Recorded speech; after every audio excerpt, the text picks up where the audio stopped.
Good morning students. Myself Dr. R.P. Bagdi, Assistant Professor, Department of ABST, SPC Government College Ajmer. आज अपन बात करेंगे income tax law and accounts, जो कि BCom part 3 paper first में है। और इससे संबंधित वीडियोस मैंने आपको पहले भी बताए थे। और आज इनकम फ्रॉम हाउस प्रॉपर्टी और इसमें जो मकान संपत्ति से आय में डिडक्शंस, कटौतियों के बारे में आज अपन परिचर्चा करेंगे। मकान संपत्ति का जो एनुअल वैल्यू ज्ञात करने के बाद उसमें से जो डिडक्शंस दी जाएगी वो कौन कौन सी दी जाएगी, इसके बारे में आज परिचर्चा होगी अपनी। तो मकान संपत्ति से आय शीर्षक की कर योग्य आय ज्ञात करते समय धारा 24 अंडर सेक्शन 24 के अंतर्गत किराए से उठाए गए मकान संपत्ति के संबंध में वार्षिक मूल्य में से निम्नलिखित कटौतियाँ स्वीकृत की गई है। कौन कौन सी कटौती की गई है? सबसे पहले है मानक कटौती और दूसरी है उधार ली गई पूंजी का ब्याज। ये दो कटौतियाँ दी जाती है, जिसमें सबसे पहले अपन बात करते हैं मानक कटौती, स्टैंडर्ड डिडक्शन। स्टैंडर्ड डिडक्शन यह कटौती वार्षिक मूल्य जो अपन ने एनुअल वैल्यू ज्ञात की है अथवा शुद्ध वार्षिक मूल्य ग्रोस एनुअल वैल्यू ज्ञात की है के 30% के बराबर दी जाती है। 30% ऑफ एनुअल वैल्यू के बराबर यह स्टैंडर्ड डिडक्शन दी जाएगी। इस कटौती की प्राप्ति के लिए किसी भी प्रकार का व्यय करना आवश्यक नहीं है।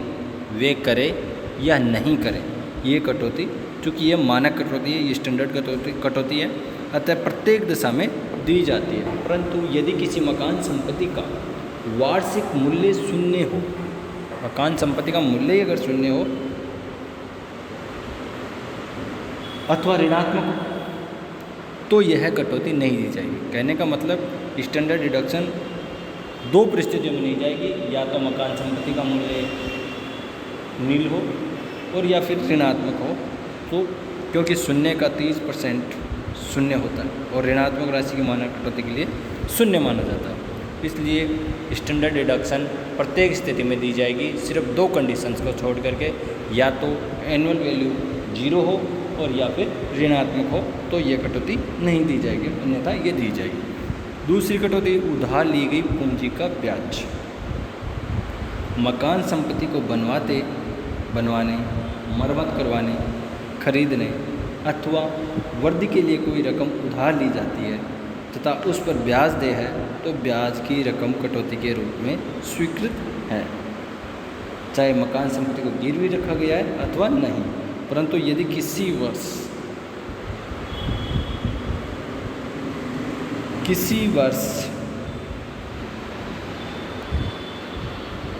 वर्ष मकान संपत्ति की आय कर मुक्त होती है, तो उस वर्ष इस ब्याज कटौती नहीं दी जाती है। उदाहरण के लिए मकान संपत्ति उपयोग किसी वर्ष व्यापार के लिए किया जाए तो मकान संपत्ति की अनुमानित आय पर कर नहीं लगेगा और फलस्वरूप उससे संबंधित उस वर्ष के ब्याज की कटौती नहीं दी जाएगी। इस संबंध में अन्य महत्वपूर्ण प्रावधान निम्न है।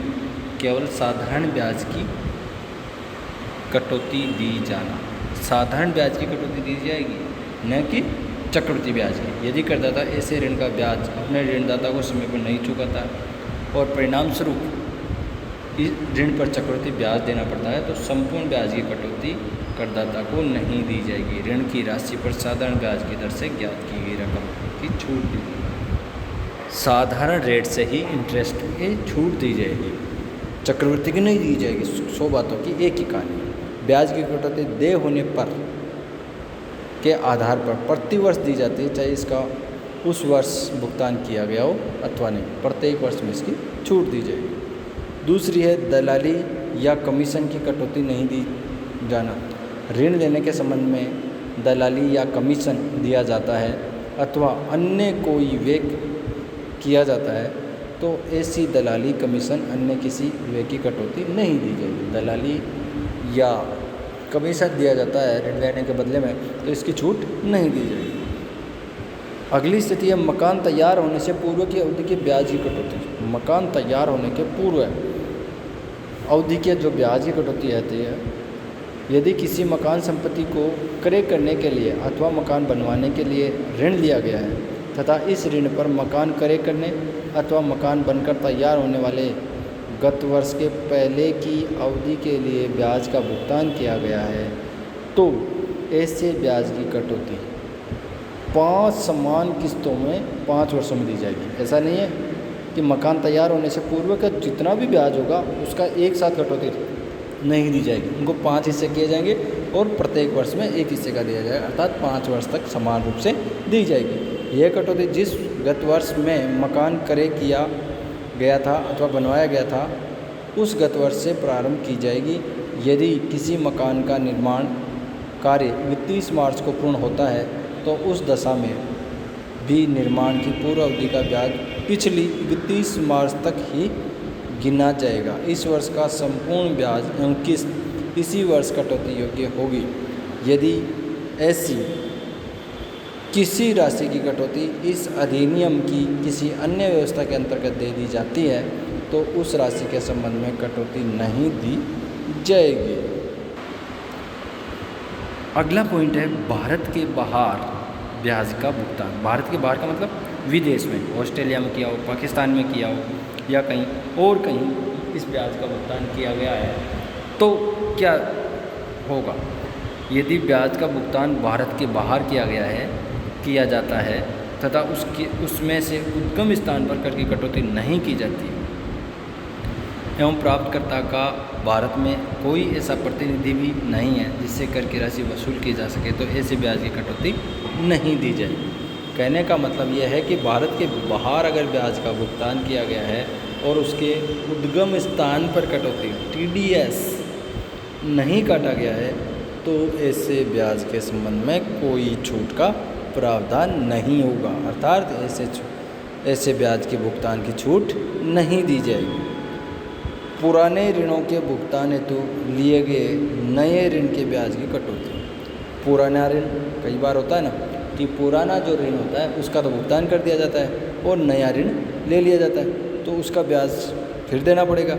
यदि इस आज से हेतु लिए गए पुराने ऋण के भुगतान के लिए नया ऋण लिया जाता है तो नए ऋण का ब्याज इस शीर्षक की आय में से घटा दिया जाएगा। नए ऋण का ब्याज इस शीर्षक की आय में से घटा दिया जाएगा। ठीक है। अगला पॉइंट है यदि ब्याज की गणना दिनों के आधार पर करनी है। मान लो सपोज करो कि वार्षिक तो होता ही है, कोई मंथली भी हो सकता है।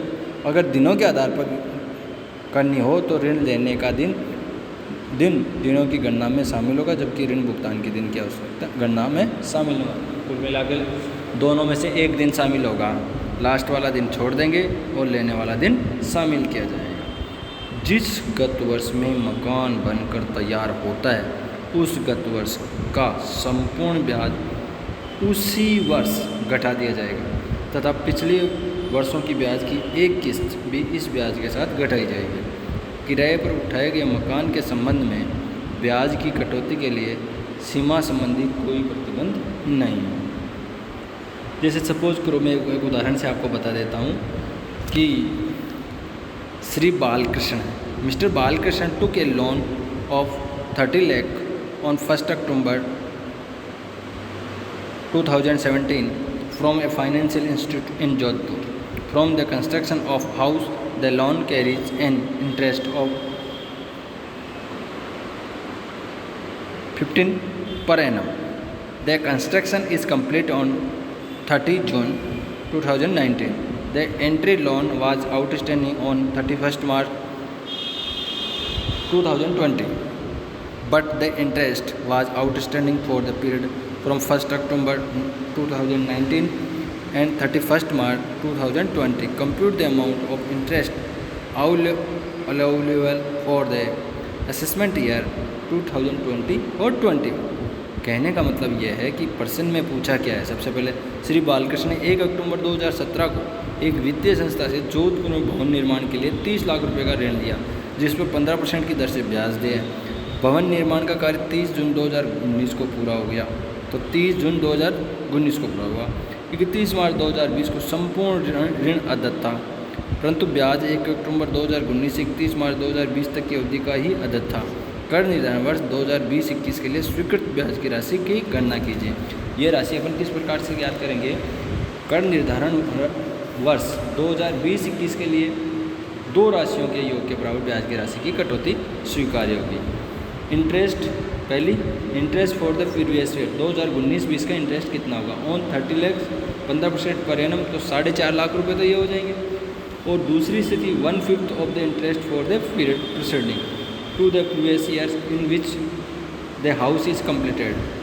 1/5 interest from 1 October 2017 to 31 March 2019। तो इसमें क्या होगा कि 2019-20 के लिए 4.5 लाख रुपए का ब्याज तो पर एनम का वो हो जाएगा, और इसमें जो 31 कंप्लीट वर्क कब हुआ अपना? 30 जून 2019 को पूरा हुआ, तो इससे 31 2019 तक का जो ब्याज लेंगे 1 अक्टूबर 2017 से लेकर के 31 मार्च 2019 तक का जो ब्याज होगा वो कितने महीने का हो जाएगा? अक्टूबर, नवंबर, दिसंबर। अक्टूबर, नवंबर, दिसंबर 2017 के तो 3 महीने हो गए और 18 के 12 महीने हो गए।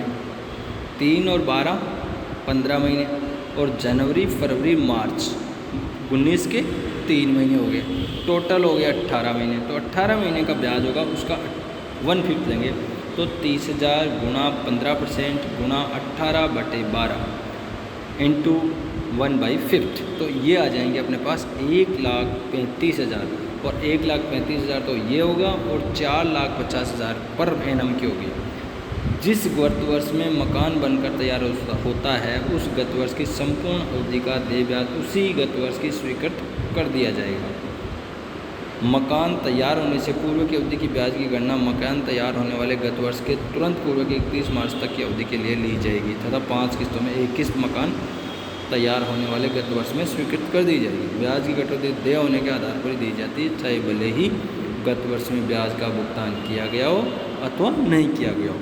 इस प्रकार से इस क्वेश्चन में 5,85,000 की इसको छूट दी जाएगी, कटौती स्वीकृत की जाएगी। आज के लिए इतना ही। Thank you.